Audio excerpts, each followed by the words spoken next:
Kades Munjul Pandeglang muncul ke publik, respons video viral mobil bergoyang. Kepala Desa, Kades, Munjul, Kecamatan Munjul, Kabupaten Pandeglang, Iip Suramiharja akhirnya buka suara terkait video viral yang beredar atas tindakan asusila.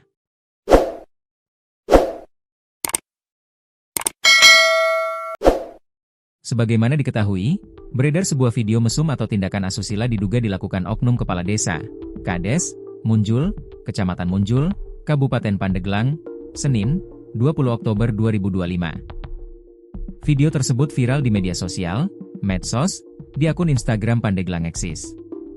Iip membenarkan bahwa video yang beredar tersebut adalah dirinya. Namun, peristiwa tersebut terjadi pada saat dirinya belum menjabat sebagai Kades, atau belum mendapatkan perpanjangan masa jabatan 2 tahun.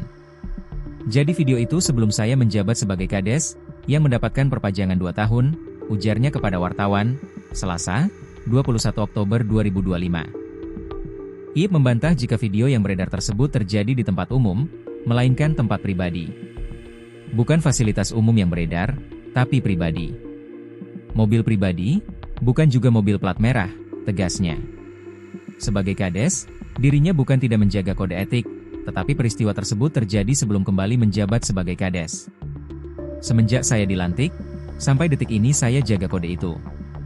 Artinya bukan saya tidak menjaga kode etik, katanya. Keterangan Abdesi Pandeglang.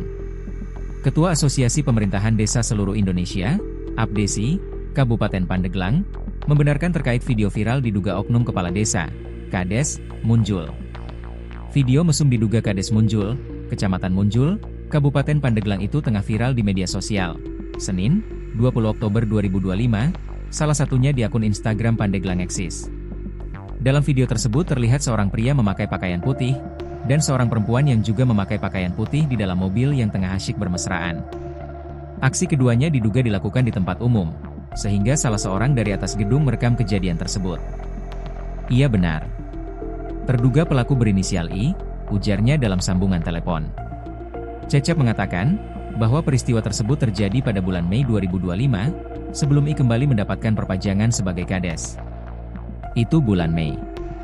Memang kejadiannya sudah lama, sebelum diperpanjang masa jabatan Kades itu, katanya.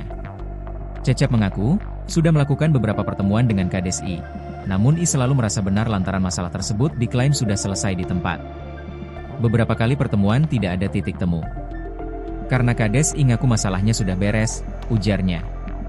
Ke saya ngelawan, ke Pak Kadis DPMPD, sama Pak Asda juga, karena merasa benar saja, sambungnya. Menurutnya, perilaku seperti itu sangat tidak dibenarkan, apalagi dirinya sebagai Kades. Tidak benar, tapi kalau urusan sanksi itu Pemkab Pandeglang. Cuma kalau kita menyayangkan saja, pungkasnya.